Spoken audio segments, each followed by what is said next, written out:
So why are we surprised? If all the good people keep away from politics, who will be in politics? It's a vacuum. It will be filled by bad people.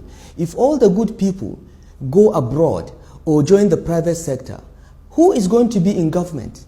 The people that are not so good. And this is what is happening. We are seeing an intersection of bad people in government, bad people in politics, and our country is running down. It's going down the drain. Now, even the good ones that want to get involved, that is that kind of a tactical way of edging them out of the contest. Because they are not a critical mass. There are very few of them. There are very few of them. When we were in the government, only about 4 of us as ministers could stand up and say we disagreed with President Obasanjo. There are 42 ministers. Only about 4 that I remember could speak in council against anything Obasanjo wanted to do if we disagreed. Why? So others will just agree with? Everybody will keep quiet. And this is the problem. When you pick people that have never achieved anything in their lives and put them in these very senior government positions, they want to remain there forever. They will do anything to remain there. They would not tell the president the truth. They will not look at the governor and tell him the truth, which is their job as advisors. Because a minister is an advisor to the president. In that case, is it the fault of the people or the fault of the man who plays them? Because no, it is a bit of both. Okay, it is the fault of the elites, in my opinion. I won't say the people. In every society, the elites, those that are privileged with education, money, or influence, are the ones that ought to sit down and set the tone for the structure of that society.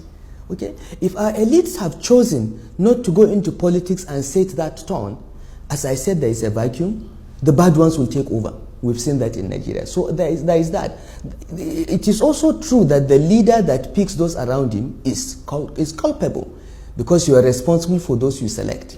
Okay? You are constrained to some extent, because our constitution, for instance, says that the president must appoint a minister from each state. But it doesn't say that you should appoint a criminal from the state. It says that you should look for the best possible person and appoint him to be minister. So there are constraints, but still I believe that in this country we have so much talent that if we are really looking for square pegs to put in square holes, we will find them. And there is... I think it has to do with the sincerity of the person in charge. No, as I said, leaders must be checked. Absolute power, power corrupts. Absolute power corrupts absolutely. So leaders must be checked. It is in their own interest to create a system that they are checked. Okay? If they are not checked, even good people become bad people. I have seen that transformation. I know many people that I have worked with, that I have interacted with, that were really good when we worked together. Some of them have become governors and ministers, and they have become monsters, because there is no check and balance. Leaders must be checked throughout history. So it is not just the leader. The people must be able to speak out. The people must complain. The elites must come and say this is not acceptable. But in this country, you have a conspiracy of silence by the elites. Everybody just keeps quiet because everybody is just waiting for his turn.